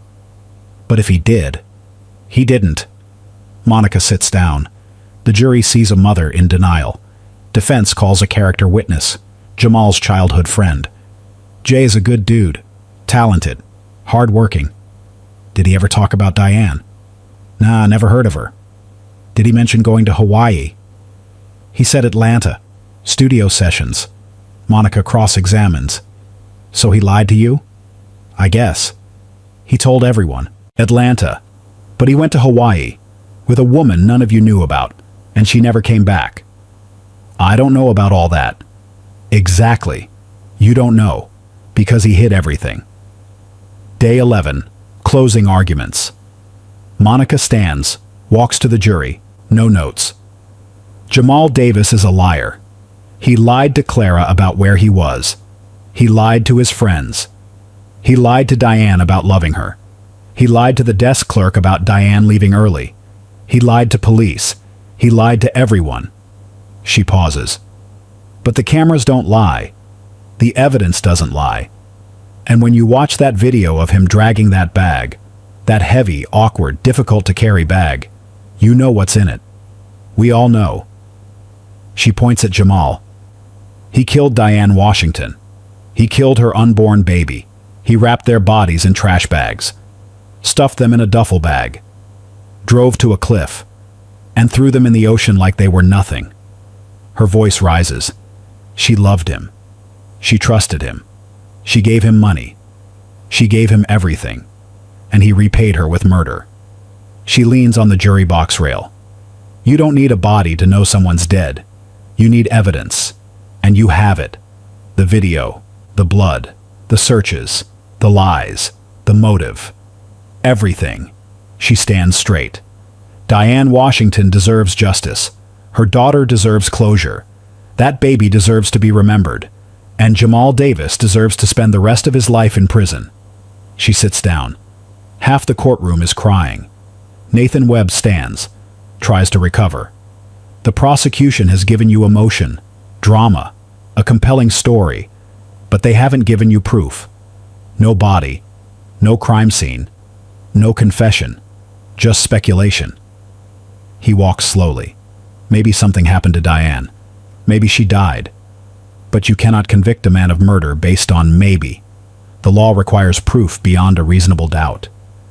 He looks at each juror. Is there doubt here? Absolutely. Can you say with 100% certainty that Diane Washington is dead? No. Can you say with 100% certainty that Jamal Davis killed her? No. He points at Monica. They want you to guess, to assume, to speculate. But the law doesn't allow that. If you have doubt, and you should, you must acquit. He sits down. The jury looks unconvinced.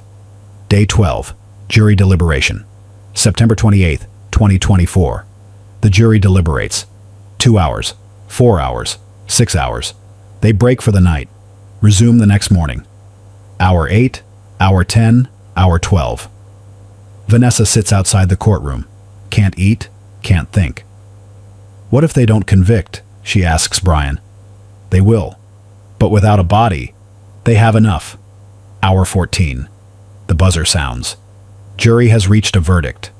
Everyone rushes back to the courtroom. Packs in, standing room only. Jamal enters, face blank. Doesn't look at anyone. The jury files in. None of them look at Jamal. That's a good sign. Judge Carter. Has the jury reached a verdict? Foreman stands. Woman in her 50s. School teacher. We have, Your Honor. On the count of murder in the first degree of Diane Washington. How do you find? Silence. The entire courtroom holds its breath. We find the defendant guilty. Vanessa collapses. Brian catches her. She's sobbing. On the count of murder of an unborn child, how do you find? Guilty. On the count of abuse of a corpse, how do you find? Guilty. On the count of evidence tampering, how do you find? Guilty. Jamal doesn't move, doesn't react, just stares straight ahead. His mother screams. Guards escort her out. Judge Carter thanks the jury, dismisses them. Sentencing will be October 20th. Defendant remanded to custody. They take Jamal away, still expressionless. Outside the courtroom, Monica hugs Vanessa. We did it, we got him. Vanessa nods, can't speak, just cries. They got justice, without a body, against all odds. They won. October 20th, 2024, Harris County Criminal Courthouse, sentencing day. The courtroom fills early. Media, spectators, Diane's family. Jamal's mother sits in the back, alone. Jamal enters in shackles, orange jumpsuit, hair grown out, beard unkempt. Prison hasn't been kind. Dark circles under his eyes, bruises on his face from the last assault 3 days ago. Sits at the defense table, still won't look at Vanessa. Judge Raymond Carter enters. Everyone stands. We're here for sentencing in the matter of the state of Texas versus Jamal Davis. Before I impose sentence, I'll hear victim impact statements. Monica stands. Your Honor, Vanessa Mitchell would like to address the court. Proceed. Vanessa stands. Walks to the podium, hands shaking. She's holding a photo of her mother, the last one taken in Hawaii. Diane, smiling at the beach, places it on the podium, looks at Jamal. He finally meets her eyes. She stares at him. Hatred, grief, everything. Begins reading from her prepared statement, but her voice breaks immediately. My mother called me 3 times a day, every single day, for 34 years. Tears streaming down her face. Morning, afternoon, evening, like clockwork. I got annoyed sometimes.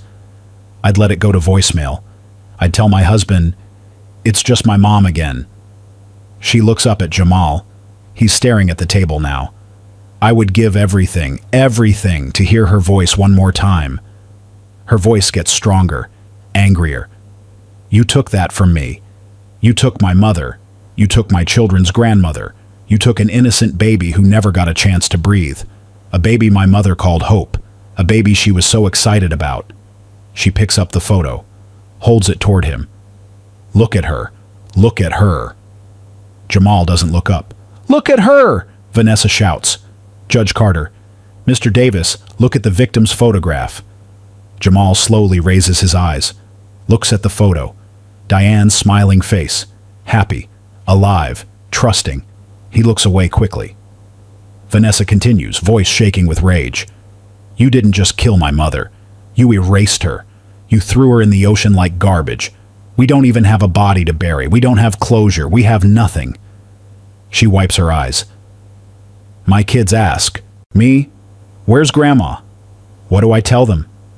That she's at the bottom of the ocean? That the man she loved murdered her and will never find her? She leans forward, staring at Jamal. You knew she loved you. You used that. You manipulated her.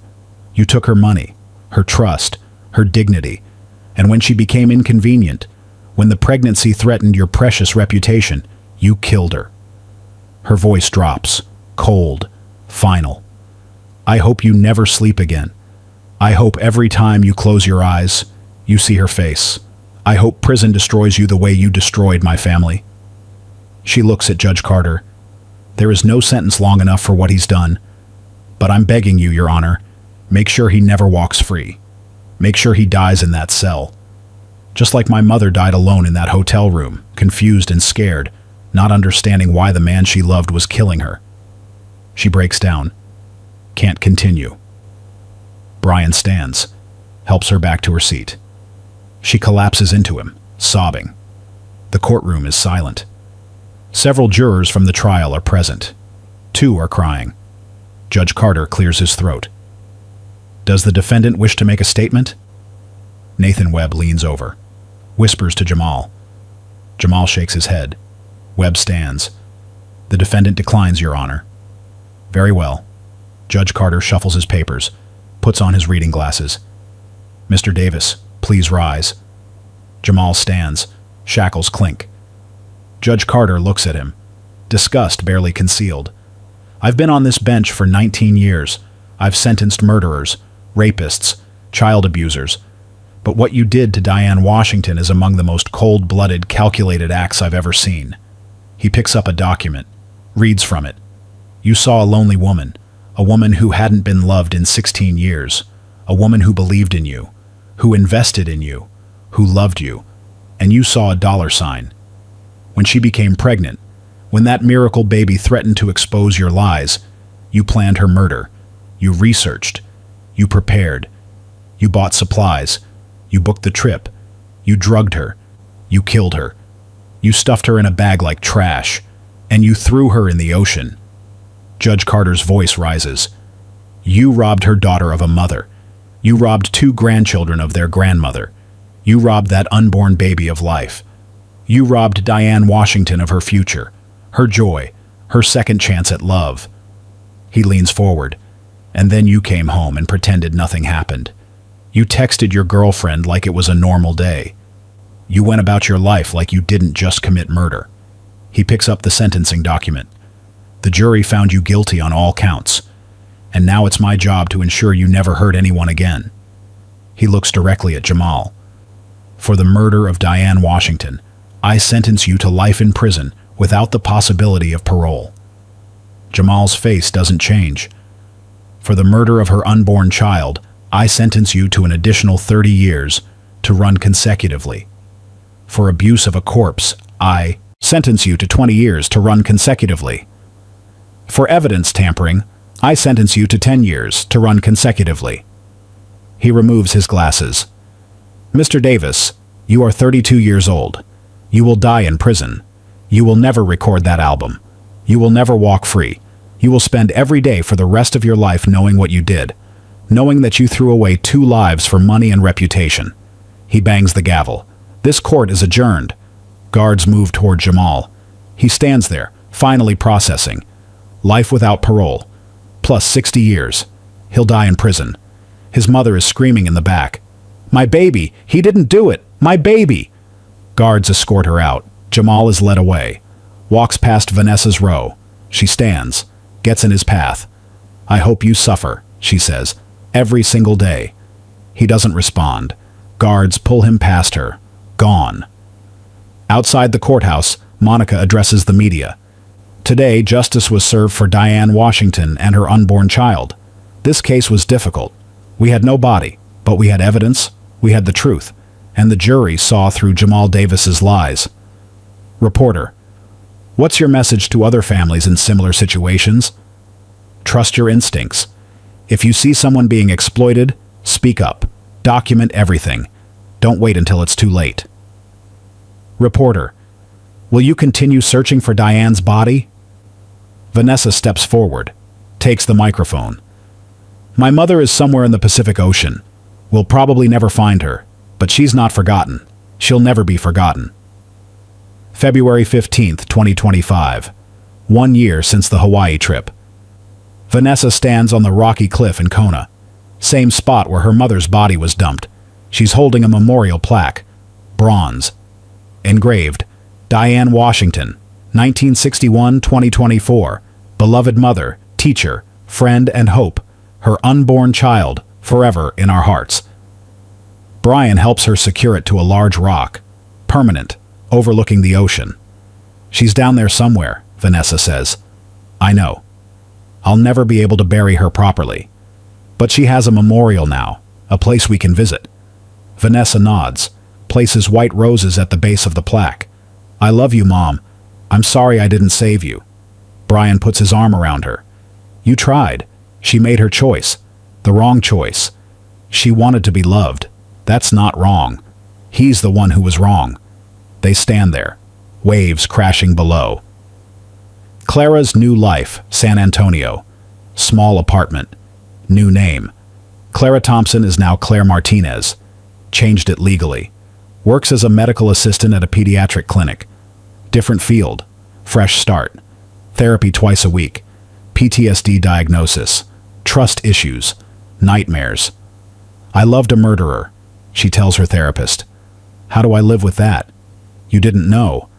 But I should have. The signs were there. You can't blame yourself for his choices. But she does. Every day. She hasn't dated since. Can't trust anyone. Watches the news sometimes. Sees updates on Jamal. Turns it off. Can't handle it. I lost 5 years to him, she says. I won't lose the rest of my life. Jamal in prison. No music equipment, no recording, no career. Been jumped 4 times in the first year. Broken nose, cracked ribs, black eyes. Protective custody now. Even more isolated. Other inmates know what he did. Baby killer, woman killer. His mother visits monthly. Still believes he's innocent. When's your appeal? She asks. Lawyer's working on it. There is no appeal. His lawyer told him, the conviction will stand. The evidence was overwhelming. He writes in a journal sometimes, not about Diane, about his music, about what could have been. If I hadn't met her, I'd be in Atlanta right now, recording, making it. No remorse, no regret for her death, just anger that he got caught. Dr. Linda Torres, prison psychologist, evaluates him quarterly. Any change? The warden asks. None. He's a textbook narcissist. Everything is still about him. The victim is still just an obstacle he tried to remove. Will he ever show remorse? Unlikely. That would require empathy. He doesn't have any. Jamal's appeal is filed. Denied 6 months later. He'll die in prison. Just like Judge Carter said. Vanessa's healing therapy 3 times a week down to once a week. Still has bad days. Still cries randomly. But she's functioning. Working. Mothering. Her kids ask about grandma less now. Time heals children faster. But Vanessa hasn't healed. Not fully. Will I ever feel normal again? She asks her therapist. You'll feel different. A new normal. I hate that phrase. I know. She visits the memorial plaque in Hawaii twice a year. Talks to her mother. Updates her on the kids. The foundation. Everything. I hope you're proud of me, Mom. I hope wherever you are, you know I didn't give up. Brian retires from HPD, starts consulting for the foundation. Someone needs to teach people how to spot predators, he says. They're healing, slowly, together.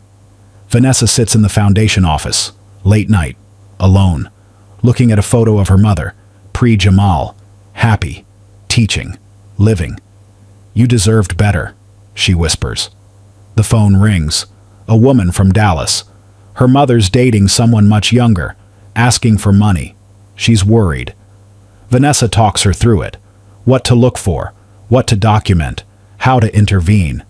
Thank you, the woman says. You might have just saved my mom's life. Vanessa hangs up, wipes her eyes. This is why she does it. One life saved is worth it. Diane's death wasn't meaningless. It's painful, it's tragic, it's unfair, but it's not meaningless. Screen fades to black. Text appears. What warning signs did you see in this story? Have you witnessed similar patterns in relationships around you? How can we better protect vulnerable people from predators? Share your thoughts. Share this story. It might save someone's life.